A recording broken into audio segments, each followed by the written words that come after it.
অবশেষে কলকি মুভির trailer release হয়ে গেছে। ট্রেলারটা দেখলাম, একদম হলিউড স্টাইলের ট্রেলার।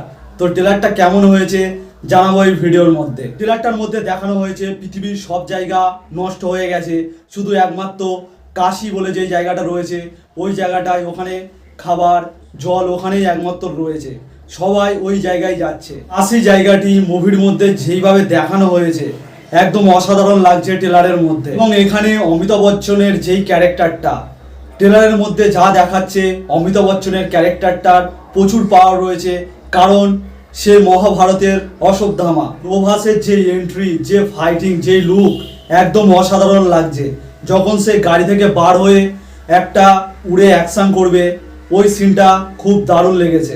এবং কামাল হাসানের যেই লুকটা নিয়েছে একদম হলিউড স্টাইল লুক, অসাধারণ লাগছে কামাল হাসানকে। এবং দীপিকা পাডুকোনের একদম ইমোশনাল দিক আমরা এই মুভির মধ্যে দেখতে পাবো। এর সবকিছু ক্রেডিট যায় এই কলকি মুভির ডিরেক্টরের। এবং এই মুভির মধ্যে যে ভিএফএক্স এর ইউজ করা হয়েছে হলিউডের ভিএফএক্স। এবং ট্রেলারের মধ্যে দেখলাম শাশ্বত চট্টোপাধ্যায় রয়েছে, তারও একটা অসাধারণ পার্ট আমরা এই মুভির মধ্যে দেখতে পাবো। একটা দেখে একদম অসাধারণ ট্রেলার লাগলো, একদম হলিউড স্টাইলে মুভিটা হতে চলেছে। এবং এই মুভির রিলিজ ডেট হলো 27শে জুন। তো আজকের ভিডিও এখানেই শেষ করলাম। ভিডিওটা ভালো লাগলে অবশ্যই একটা লাইক করে দেবেন, আর এরকম মুভি সম্পর্কে জানতে হলে আমার চ্যানেলটাকে সাবস্ক্রাইব করে রাখবেন।